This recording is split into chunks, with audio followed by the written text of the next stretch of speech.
Kick it off, guys. Cool. So everyone, welcome to the July edition of the FedRAMP 20X Community Updates. Today's meeting is being recorded for the public record, and we'll place a link to today's video on the FedRAMP YouTube page after the meeting. Usually this takes about 1 or 2 business days, depending on the file size. So during the meeting, you can use the Q&A feature in Google Meet to ask questions.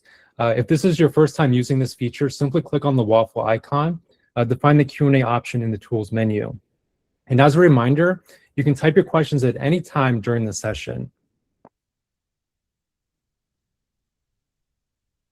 So as you can see, for today's agenda, we have a lot to cover. The main topics include pilot updates, CR26, Class A submissions, machine-readable files, and lastly, an agency update. And Nicole has a special update too in between all of this. And the close will answer the questions you posted in Q&A. But before we get started, this is an open forum, and our legal teams provide a script that I'm required to read verbatim. I'm communicating today in my official capacity on behalf of FedRAMP and the General Services Administration. We hold these meetings to enhance transparency between industry and FedRAMP so that we can have an open dialogue and share new developments. Nothing that we share constitutes business advice, and any reference in this conversation to any specific commercial product or the use of any corporation name is for the information and convenience of the public. This does not constitute endorsement, recommendation, or favoring by the GSA. So now with the legal stuff out of the way, Nicole. Oh, yes. Late breaking news, the 2026 Q4 quarterly security inbox test is live as of yesterday afternoon. So that should be in your inboxes. If you have not received it, reach out to us. Maybe check your spam first or your group email settings, because we have gotten a few bounce backs that we'll be reaching out to people to help solve. But the responses are due by next Tuesday at 5 p.m. So that should give everybody plenty of time to respond back to the security inbox test. Very basic. It is just confirming that you are aware of the vulnerability rules that went into effect a little bit earlier than expected. So they're going into effect in December based on CISA's BOD 2604 that was released last month. So a little bit of an accelerated timeline on the vulnerability reporting rules. And then also we released CR26 official rule sets at the end of June. So also this is your time to go look at those important deadlines that are outlined in CR26 and acknowledge that you will be working toward meeting those in order to remain FedRAMP certified. So please respond to all of those. A couple little tidbits. One, somehow our master tracking spreadsheet got a little bit jumbled up. So anybody who had privately listed security inbox emails got a little bit of a jumbled security inbox email. We are correcting those, and we should have updated security inbox notifications out to you this afternoon. So that should be resolved, and we have corrected the master tracking spreadsheet. Fingers crossed it doesn't get jumbled up again.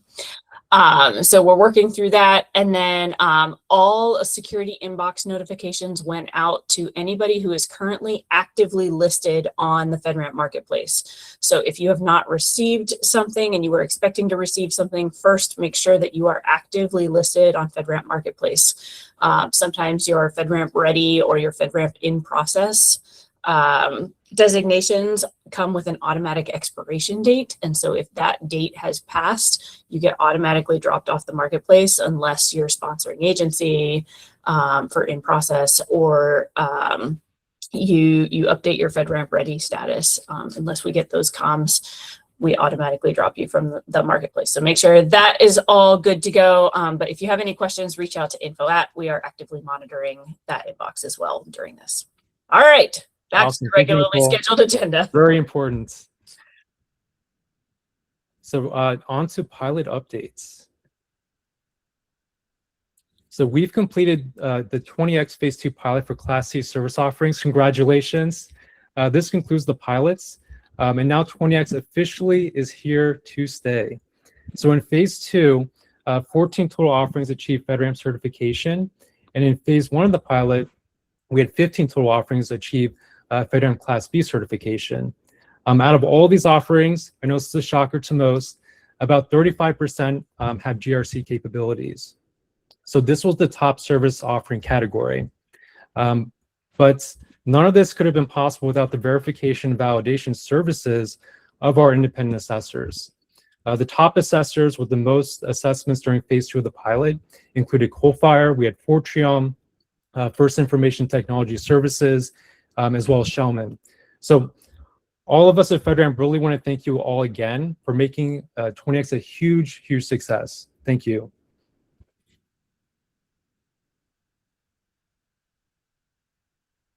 So for everyone who achieved the pilot certification, congratulations to you too. But as you know, your journey is not over yet. So providers still need to invite FedRAMP to quarterly check-in meetings. During these meetings, FedRAMP wants to see that providers are persistently showing progress towards CR26 adoption and are following CR26 maintained timelines for both Class C or Class B or C. When you have a date and time set, please send the invites to info@fedramp.gov. So this can also be an invite to your quarterly collaborative COM meeting with your agency customers. This is typically the best option for most providers, so you don't have to cover similar status information twice. And when you're ready to submit your final package, simply contact FedRAMP again via info@fedramp.gov. So this can be annual review packages or a new package if you're changing to a different class category. So as a reminder, bottom line up front here, please be sure to follow these steps, show persistent progress, and meet CR26 maintained timelines. Unfortunately, if progress is not demonstrated or dates are missed, your pilot certification will be revoked and your FedRAMP Marketplace page will be delisted. So please be sure to follow along here.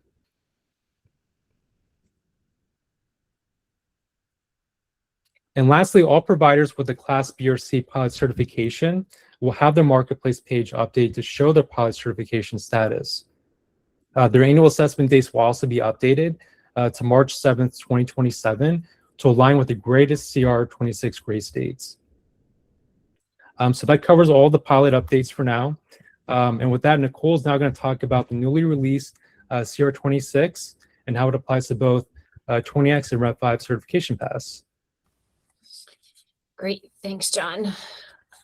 All right, CR26, you can go ahead to the next slide. So we released the consolidated rule set on June 24th, so it's still a little bit new.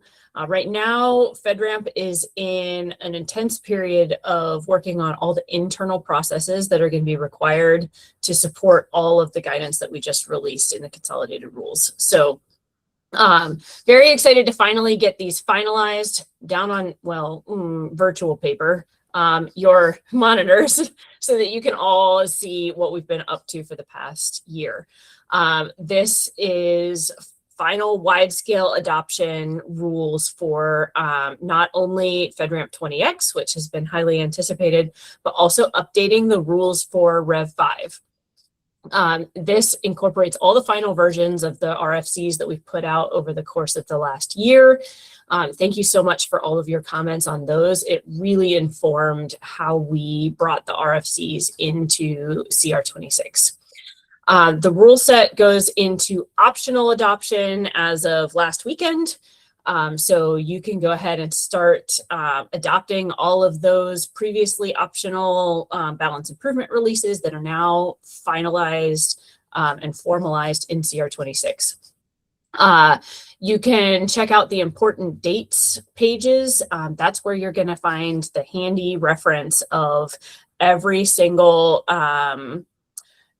new rule set or process that is applicable to your particular certification class, when they are due by. So your obtain dates are going to be if you are applying for a new FedRAMP certification or you are upgrading to a new class, you need to follow the obtain dates. The maintain dates are if you are just maintaining your current certification class, that is the date by which you must update your package to follow the new CR26 rules. And then the grace period ends date. That date is the last possible date that you can still keep a FedRAMP certification if you have not followed the rules yet. So on the day after that grace ends date, we will be revoking FedRAMP certifications if you're not updating your packages accordingly.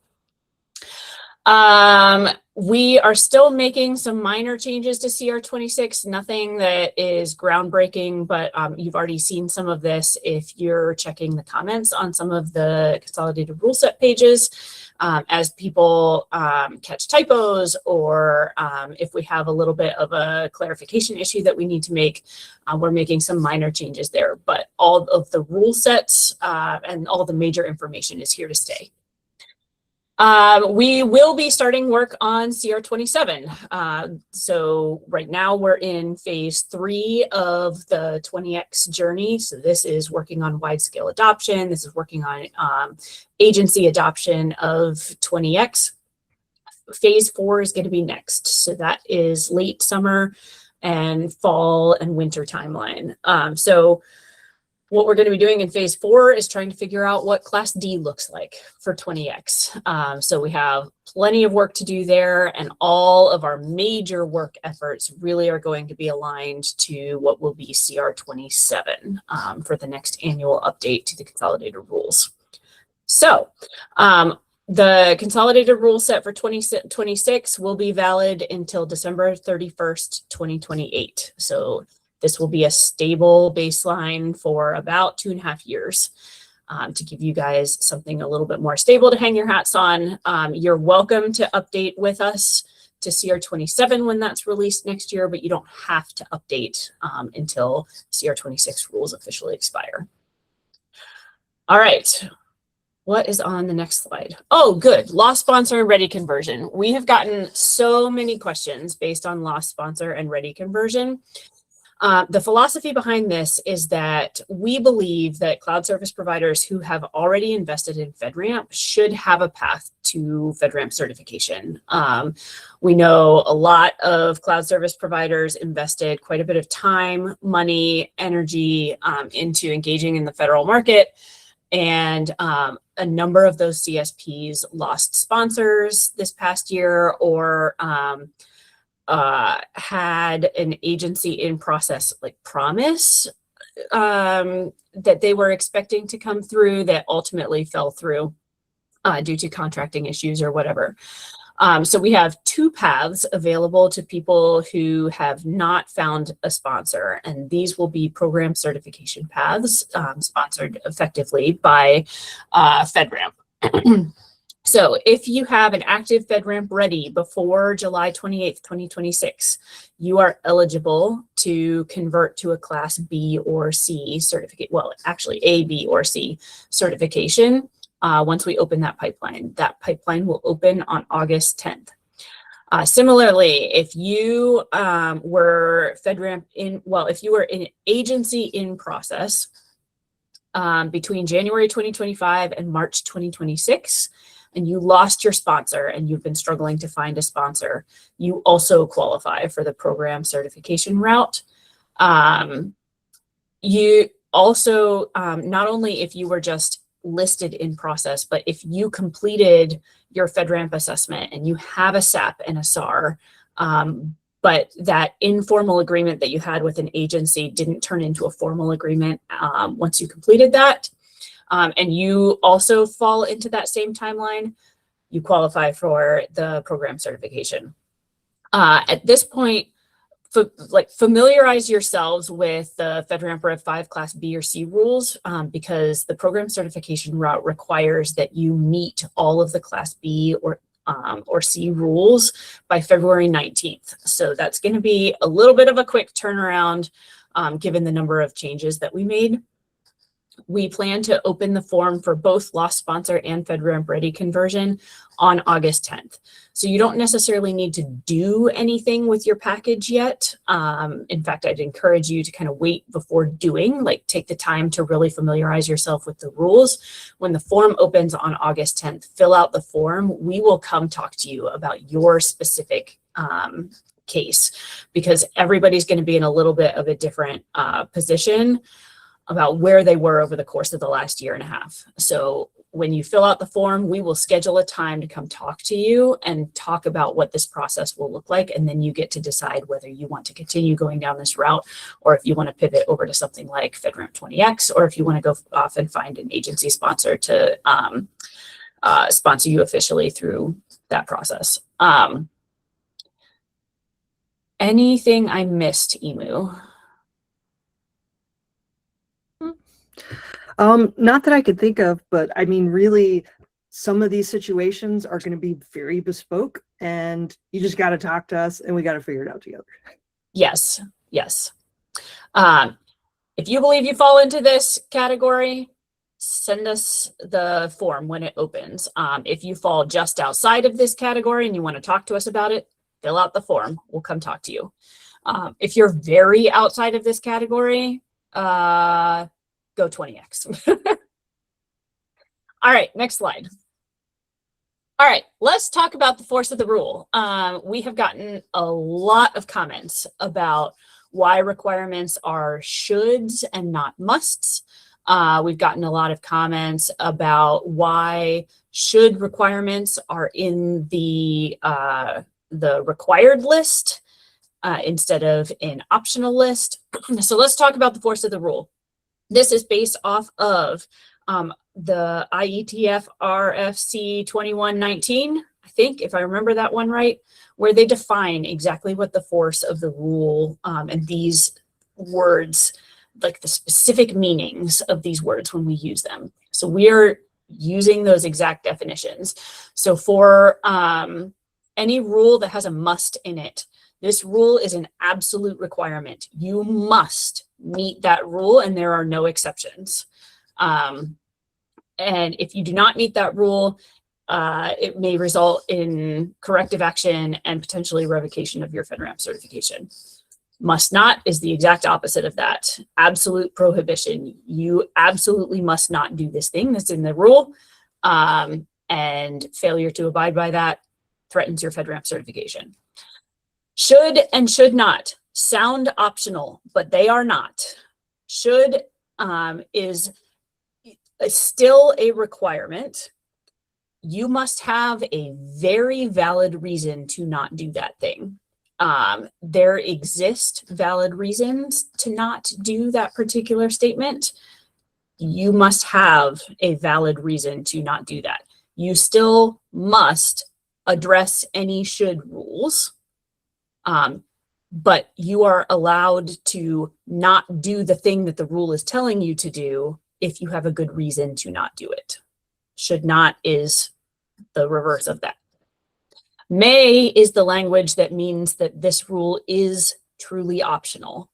So kind of recalibrate your brains around those rules. Should is a lot stronger than it sounds in normal English language usage. So I just wanted to point that out here so that people have an idea of where our minds are when we're writing rules.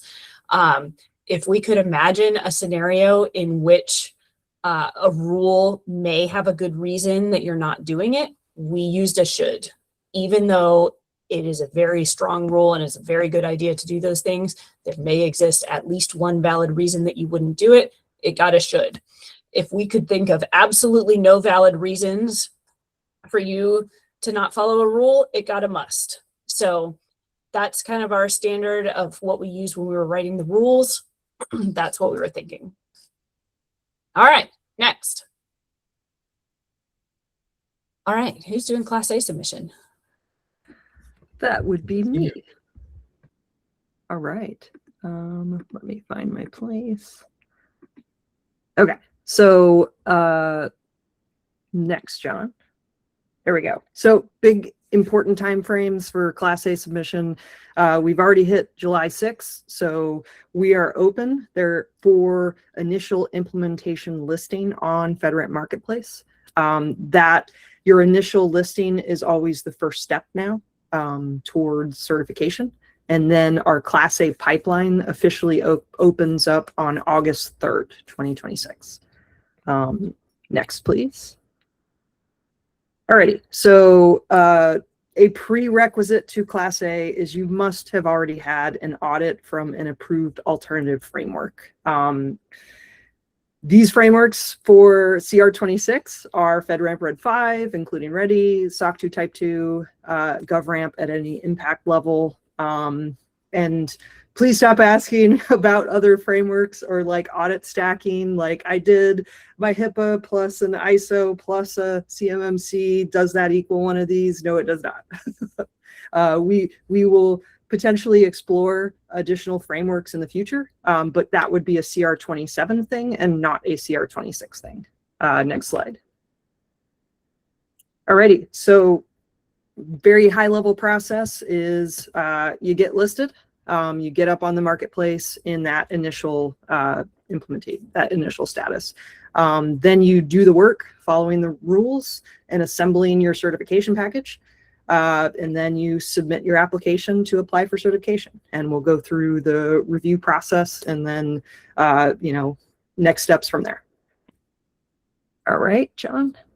Okay, so we are heavily discouraged from providing a lot of highly specific examples because sometimes people have the tendency to copy paste those examples. So we're going through a few examples of implementation kind of statements using the fictional pizza ramp and the, this particular pizza rule. So in kind of the first example, it's blank, right? This could be a rule, this could be a KSI. If it's blank, it's incomplete, right?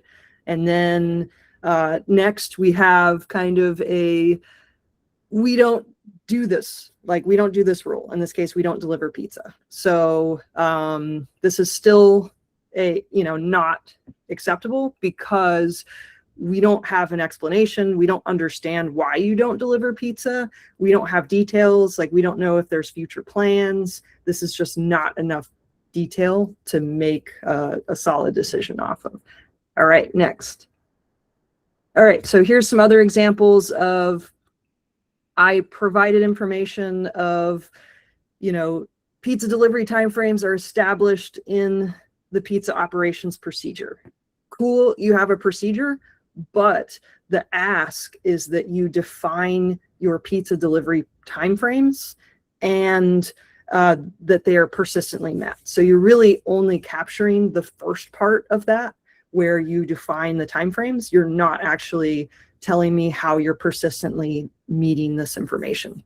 Okay, so if we expand that and basically say, hey, we have a procedure, it's reviewed at least quarterly, and then these are my problems, right? Like I can't fully implement this.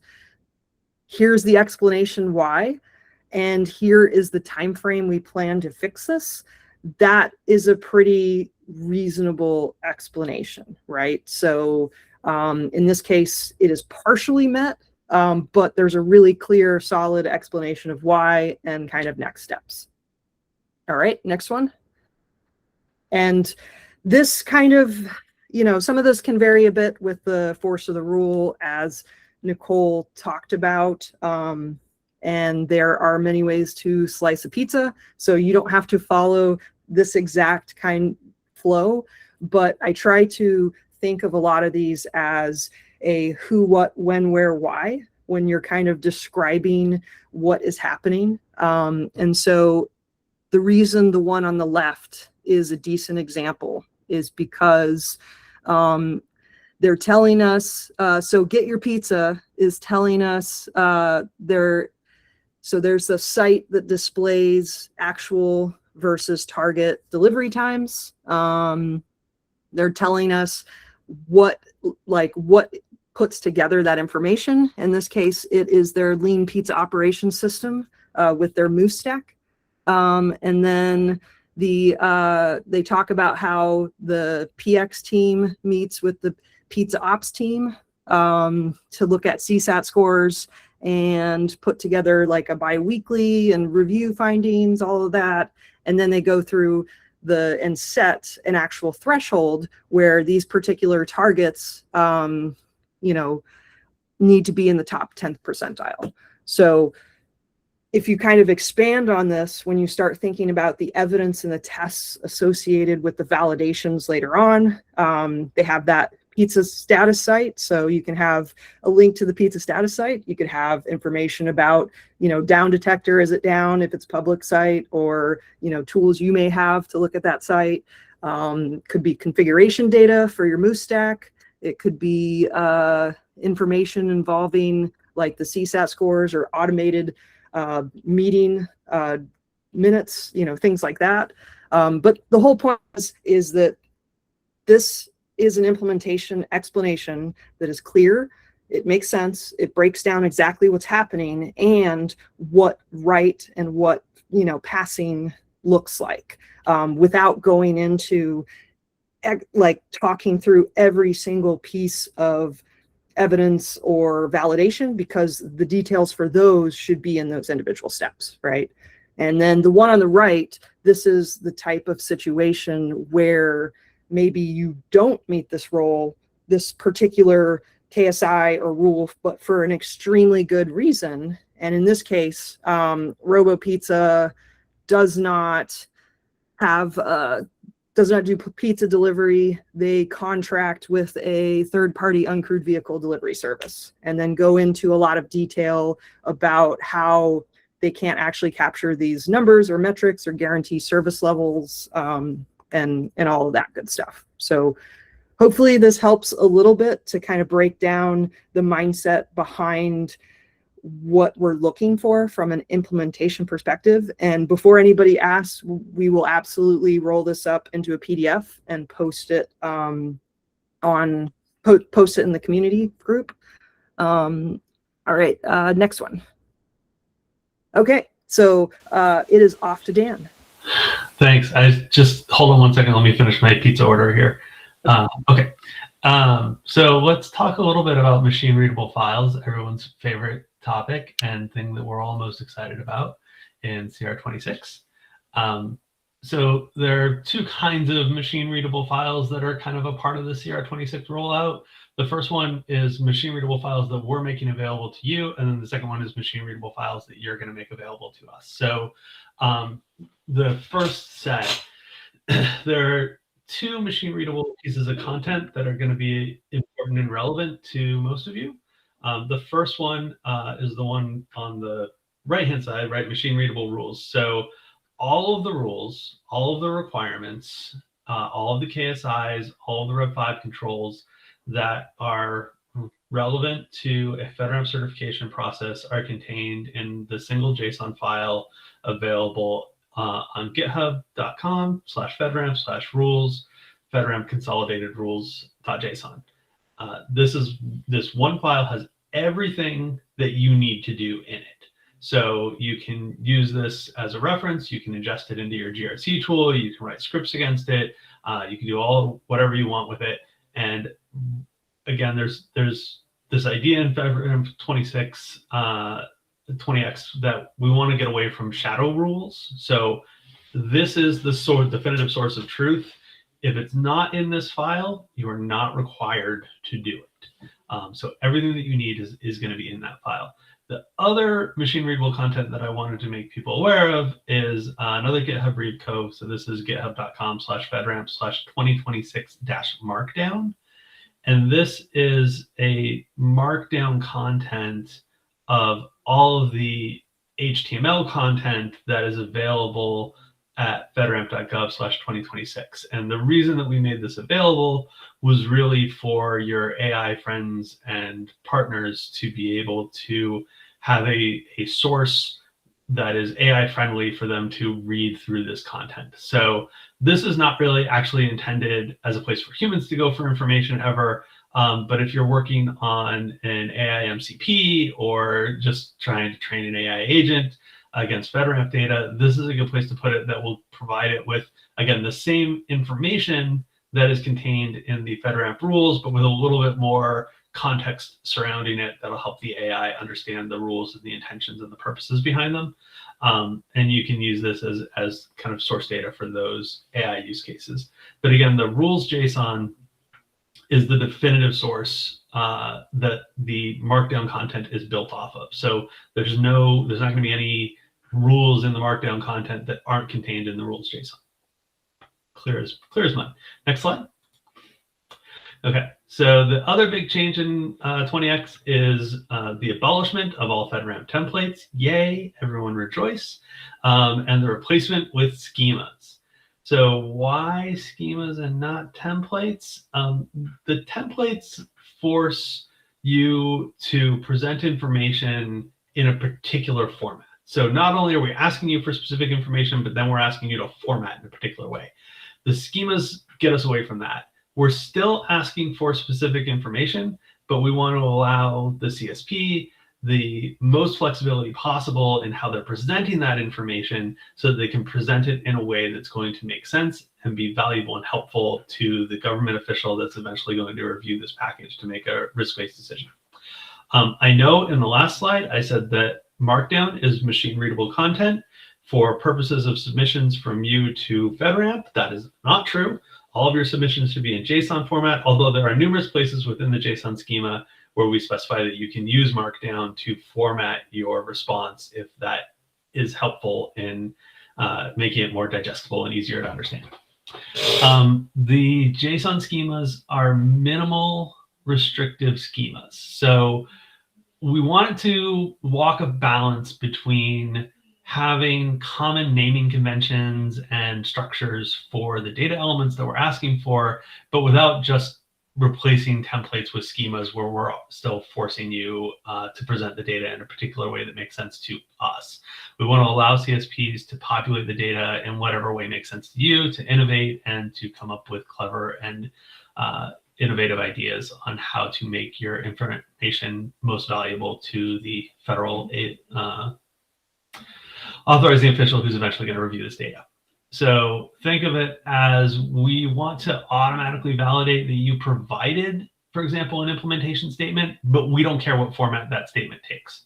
So that's what you'll see in the schemas is a required element that says like implementation statement or validation statement.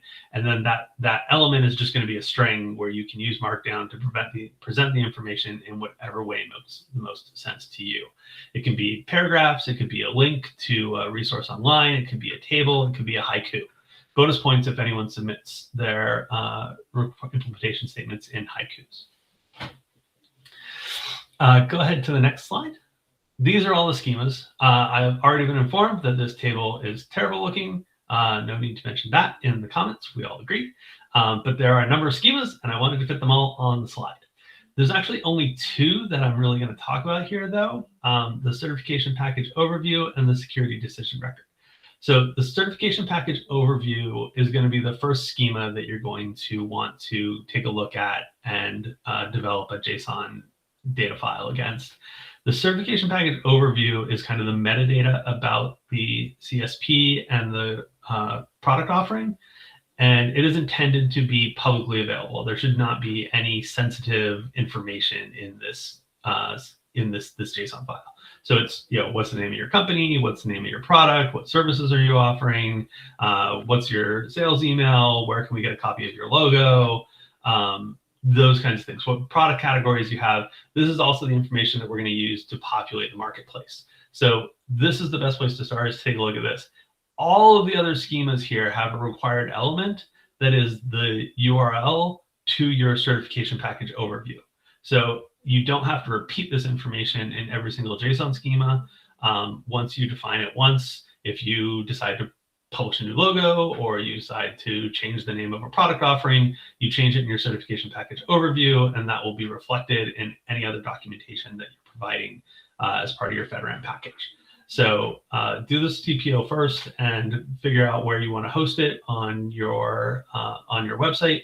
And then you'll reference that in all of the other schemas. The second schema that you're going to interact with is the security decision record. And this is where you're going to tell us how you've implemented all of the requirements and KSIs or controls if you're on the Rev 5 path for your particular product offering. So this is the one that you may or may not want to have behind some sort of authentication boundary. You might want to have multiple instances of this, one that's public and one that's behind an authentication boundary. But this is where, again, when you look at the schema, you'll see we're asking for how your product is implemented. So we're looking for the kinds of information. If you're on the Rev 5 path, all the information that used to be in the SSP that isn't contained in the certification package overview. So all the appendix information and a few other pieces of the SSP that contained, potentially sensitive product information have been moved into the security decision record. If you're on the 20X path, this is where you're going to define all of your FedRAMP requirement responses and all of your KSI responses.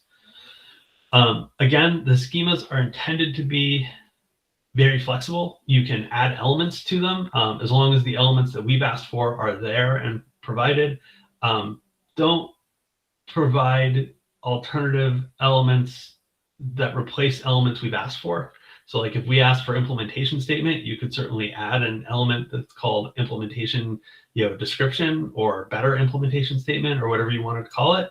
But don't try not to replace the implementation statement with that, because again, we want to be able to do some automated analysis of these files as they're coming in to make sure that they're complete so that we can keep our review times as short as possible for you. So there's a lot of flexibility provided, but try and extend and not replace the stuff that we've already built into the schemas. These schemas will change over time as we start to see what people do with them.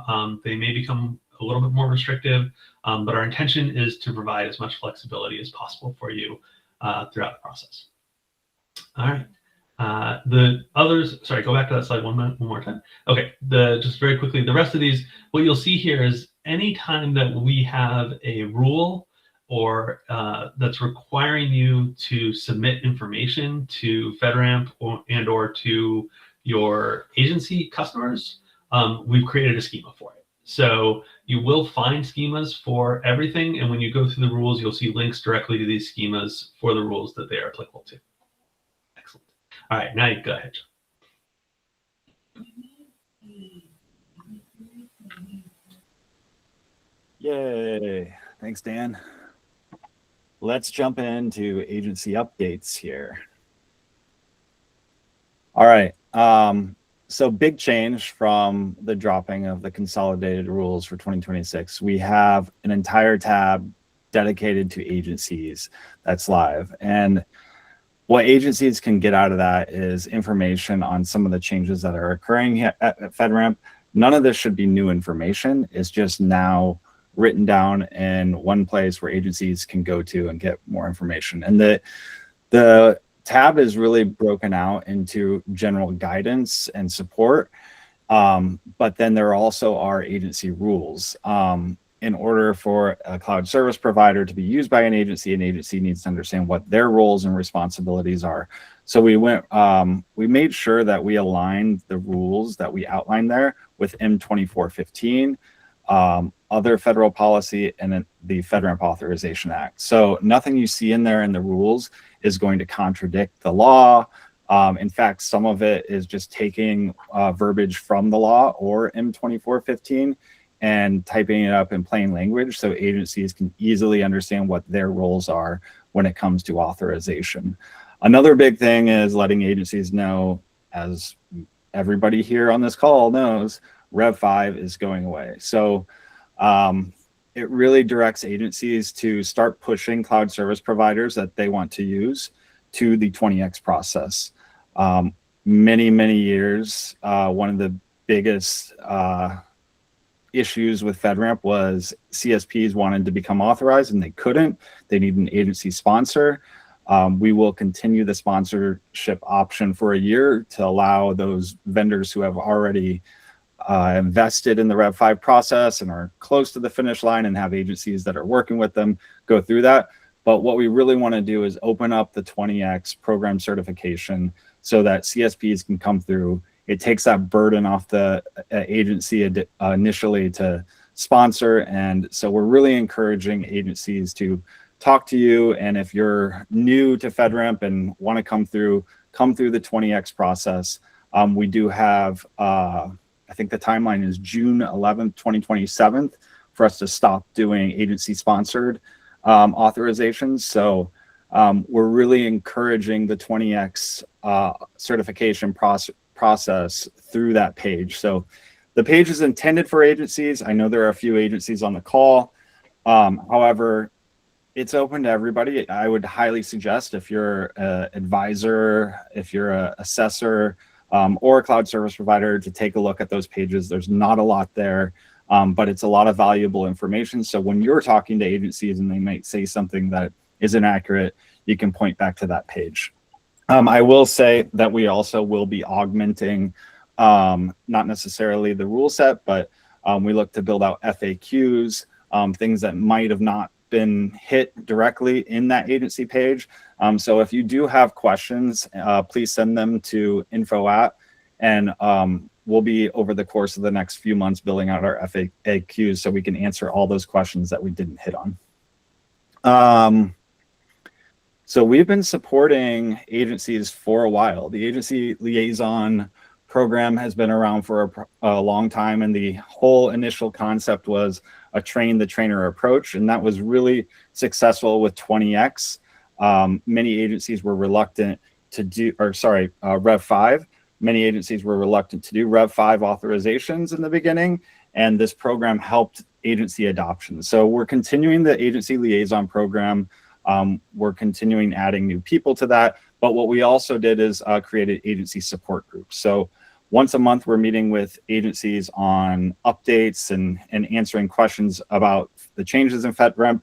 But more specifically, we're also added a meeting where we're meeting with agencies where they can ask specific questions on 20X implementation. I think a really cool thing that came out of our last agency liaison day was we had one agency who is working with one of the vendors who went through a FedRamp pilot for 20X. And this is new to agencies. So they came to our team, Nicole and I talked to them, and they asked for us, can we have you sit in and kind of look at this package and meet with the vendor? And that is something that the team has been doing. So as we continue to push 20X adoption, we will be engaging with agencies more, making sure they have the resources they need. Another thing that changed for many of you, you used to host, if you were a Rev 5 package, you would come to FedRamp and we would host your Rev 5 package on USDA Connect.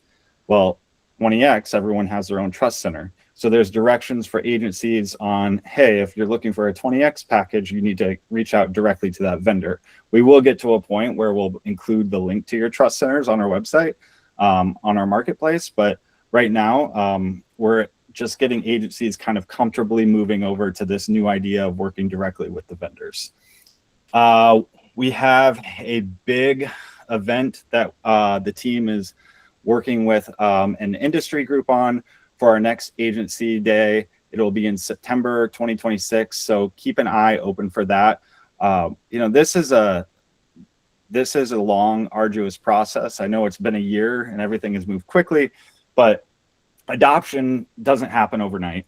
And it's not going to happen in a silo. FedRamp's not going to magically snap our fingers and make this happen. Agencies, we need the entire community working together. And so that's the purpose of this next agency day, is bringing our agency partners, agencies in the government together with the industry. Hopefully there will be a lot of 20X authorized cloud service, certified cloud service providers there. And it's a great way to interact directly with agencies and get them comfortable in this new process.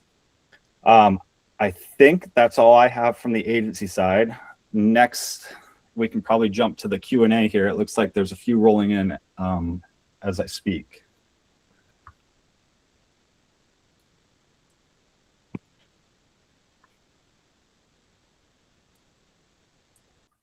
All right, let's start kind of back at the beginning. So there's a question about how do 20X and Rev 5 play together in a CSP subprocessor relationship? Are the entities involved required to hold the same type of certification? From FedRAMP's perspective, no, they do not have to hold the same type of certification. Any FedRAMP certification is a FedRAMP certification. So in fact, you can even use subprocessors that are not FedRAMP certified, as long as you clearly state that in your package and you explain the compensating controls that you have to protect any federal information that's being processed there. Next, with CR26 being valid until 2028, December 31, is there still the potential for modifications to CR26 during this timeline? Minor modifications only, typos, clarification, a small rule update that helps clarify something. There will not be major adjustments made to CR26. Now, if we get something like a binding operational directive, an emergency directive, that can change things. You'll already notice that VDR deadlines were moved way up, almost a half a year, due to CISA's issuance of the binding operational directive last month. So this is where CR26 stands. However, if CISA or another government entity puts out something that we have to urgently respond to, we will respond to it. Are all shoulds documented in the SDR for agency review for ATO decisions? I'm not quite sure that all the nuance behind that, but if there is a rule with a should in it that applies to the class that you are applying for, you must address that in your security decision record. Dan, did you want to add something to that? No, I was just nodding my head a lot. And I was You like, came on video, so you came on video, so I wasn't sure if you wanted to add to that. What's next? Are there any trust services requirements for the SOC 2 certification to be accepted, or are all SOC 2 certifications, regardless of applicable trust services, accepted? Emu, do you want to talk about SOC 2? Sure. Yeah. So we don't have any specified right now. We're kind of, yes, we could probably totally get a SOC 2 that just has some common criteria and maybe privacy or availability and not get in all of what we're looking for. But we're kind of playing that by ear. We're asking folks to map to the mandatory controls and rules to anything that is related that was performed within that audit. We haven't defined if there's like a threshold, like this many need to map versus this many are okay to be self-attested to. We're just going to kind of see what we get and push back if it becomes a problem. And like Nicole mentioned, CR26, we're not seeing it change drastically, but there may be minor tweaks based on issues we run into. I do want to highlight that Class A is not meant to be a permanent destination for anybody. Class A is to kind of dip your toes in the federal market, see if there are pathways available for you to sell to the federal government, and then based on that response, start uplifting to a Class B or C or potentially D certification. So you're not meant to hang out at a Class A forever. You will find it very difficult to use a Class A widely in the government. This is meant for mostly agency pilot use cases. It gives you, what it does is it gives you a full-fledged FedRAMP certification at the Class A level. So you do have an actual FedRAMP certification and you can go to agencies based off of that. However, you're not providing a ton of information about your cloud service offering. And so agencies are going to be asking for more information, especially if they're interested in buying your service to widely adopt across their agency. So you will need to start thinking about moving to Class B and Class C. And in fact, we have placed specific timeline limits around how long you can hold a Class A. You cannot hold a Class A for more than 2 years. So you need to show progress or we will kick you off the marketplace. All right. I answered some in the chats. So if we're not talking about them, go check the chat to see if we answered there. I was dropping some of the rules reference in CR26. For CSP monthly vulnerability reporting, can we talk more about the thresholds, pain or vulnerability classification types and tiers for which vulnerabilities we need to report on, or is it all vulnerabilities? I know these are new, so understand if I'm asking this too early. Okay, all the VDR and VER rules are published and finalized. There are specific rules. We did break VDR into two rule sets: vulnerability detection and response, and vulnerability evaluation and reporting. So there are specific, this was largely done out of convenience because Vader was getting rather large. So now we have specific rules about how you detect vulnerabilities in your environment. And then we have specific rules about how you evaluate them and how you report them to us. So all the information is there, and it heavily depends on what classification you hold, what class certification you hold, and how you've evaluated the vulnerability, where they are on the pain scale. So we can talk more in nuance after people have kind of gotten a chance to digest these rules, but we tried to make it pretty self-explanatory in the rules so that you know what needs to be reported and where. Yeah, the one other thing I'd add to that, so there's a requirement for a monthly vulnerability detail report, but in addition to that, you have to keep in mind that sometimes identifying a vulnerability is an incident. And so then you need to look at the incident reporting requirements. So if you identified a vulnerability and that vulnerability may have been exploited, then now you're looking at a potential incident and you need to follow the incident reporting as well as the vulnerability reporting. So generally speaking, if you had a vulnerability and it wasn't exploited and you patched it, that can go in your monthly report. If it's anything other than that, then you need to at least look at the incident reporting requirements.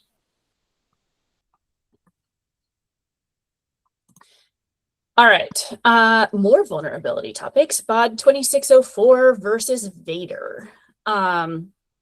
So this question goes into some details about the timelines. So we talked a little bit about this in Notice 14. So if you want to go reference that, we talked specifically about how Vader and VER and the BOD align and differ. But you'll notice that even in the rule set in Vader, as soon as CISA defines a KEV, we recommend that you go follow the KEV timeline. So yes, in a lot of cases, the KEV timeline got a lot tighter than the FedRAMP timeline. In some cases, the FedRAMP timeline is tighter than the BOD timeline. So it all depends on how you evaluate the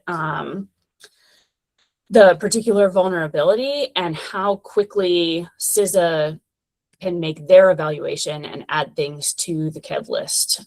So FedRAMP is asking you to evaluate for likely exploitability, which is different than known exploited by CISA. And CISA is not looking for, is there a proof of concept available out there? They are looking for, no, I have seen this in the wild. So their standard is pretty high for adding things to the KEV list. So if there are proof of concepts out there, if it's reasonably automatable, like you should be treating it as if this could turn exploitable in a moment. So in general, like make the right security decisions for the right reasons. Like we are trying to put these out there to empower you to make good security choices and not to limit you. But we have some tight timelines for a reason, because CISA has recognized, we have recognized that vulnerability management is a problem in the federal government and in services who serve the federal government. So best efforts, like we don't have FedRAMP police that are going to come down on you. The best we can do, or like the limit that we have, is revoking your FedRAMP certification if you're consistently not following FedRAMP timelines. You're also going to have agencies breathing down your neck if you're not following, at the very least, those BOD timelines. Yeah. I would just add, like in that particular example, if CISA has added something to the known exploited vulnerabilities, that means it is actively being exploited in the wild by a sophisticated adversary.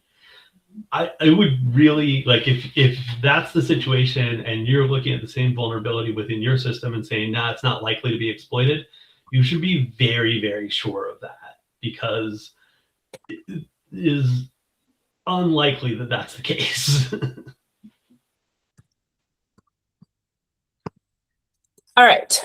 What type of support will FedRAMP provide to CSPs that encounter agencies who do not want to comply with the new 20X rules? Ryan, do you want to take this one while I get a chance to take a drink? Sure. I was responding to a question, but we can pick it up after. So as of right now, we're doing a lot of direct engagement with agencies, but we really need your support, CSPs, to let us know when agencies are pushing back and what you're hearing from agencies, because we can't support you unless we know what it is agencies are telling you. If we need to lean in and point agencies to a particular place, we can do that. If you're having issues, what we can do is invite them to one of our agency support groups and have direct contact with the agencies to really help them understand this new process. This is a completely new way for them to authorize cloud services. They're not looking at a bunch of security documentation. They're going into trust centers. So I'm figuring over the course of the next year, there will be a lot of agency engagement to support adoption. This is not something FedRAMP is new to FedRAMP. We had to do this when we opened up the agency authorization process for Rev 5. This is something that we've done as a program before. We can do it again. It's just a matter of you letting us know what agencies, and be very specific. If you're hearing back from a specific agency and there's one person that says, I don't understand this process, say, hey, I can put you in touch with FedRAMP so we can actually pull them in. Because if we're getting generic information from CSPs, it's really hard for us to tackle the issues and help you. So be as specific as you can when agencies, may not understand the rules or are pushing back, because otherwise we can't do our job and really engage with the agencies and support them and give them what they need. Dan's got his hand up, so piggyback off me, Dan. Yeah, I just wanted to say, without naming names, we've had direct one-on-one conversations with several agencies now, and all those conversations started with the agency saying, I don't understand. My internal agency process says I need SP 853 controls from my vendor, and in every case so far, we've managed to end the conversation with them saying, okay, now I understand that I don't need that. I am going to need to change my agency process, but I recognize that that's the right thing to do now. So we've been having these conversations with agencies, and in every case they've been successful. So if you have someone that is, confused or is pushing back, make a connection between us and the specific person at that agency that you're talking to, and we will help them understand the process. But the guidance from the federal CIO's office has been very clear. They must adjust their agency policies to match FedRAMP's guidance. I also want to point out that this is very related to another question that we have a little bit later on, where somebody says that their agency is not making the same strides to align with automation as FedRAMP is. And so their agency has put out more requirements for reporting ConMon items manually. And so they're talking about FedRAMP versus agency requirements. But our point has been that if you adopt those automations that FedRAMP is requiring, it should be trivial for you to provide the manual products that your agencies are asking for. So you can always generate human readable content from your automated machine readable content. So put in the effort to at least convert your processes over to more machine readable, more automated forms.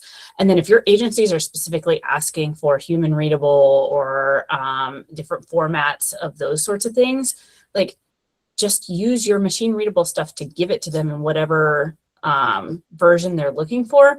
Separately, the federal government, OMB, the federal CIO, they are pushing agencies to start investing in GRC tools that can accept machine readable packages. But there needs, we've talked about this in other community updates too, there needs to be machine readable packages ready for us to ingest before agencies are going to meaningfully invest in GRC tools that can accept machine readable packages. It is wasteful for the federal government to buy a solution to a problem that doesn't yet exist. So we're trying to generate demand. In the meantime, while we're getting agencies converted over to more machine readable mentalities, use your machine readable processes to generate your human readable content that your agencies are asking for. I want to make sure we answer one that's really important here from someone. Do trust centers have to be fully featured complete for initial marketplace listing, or are in progress? Oh, it got deleted. Or are they able to be listed in progress? We opened this week on Monday our initial implementation marketplace listing phase. You do not have to have a fully complete trust center to be listed in the initial implementation phase. So please go to fedramp.gov 2026 and look at the marketplace listing rules. There are some requirements. You will need some machine readable language and need to provide us with some input, but it is not to get listed. You do not need a full trust center. It's just to show us that you're working towards that. Now, when you get to your class A, B, C, D, eventually D, you will have to have everything built out and meet those rules. But just to get listed, you do not have to have a full trust center up. All right, we've already gone over time a little bit. We still have a couple questions rolling in. So if we didn't get to your question, please either use info@ or preferably ask it publicly over on our GitHub discussion pages. We love engaging over there publicly for everybody to see. Thank you so much for joining us. We'll see you next month at next month's community update.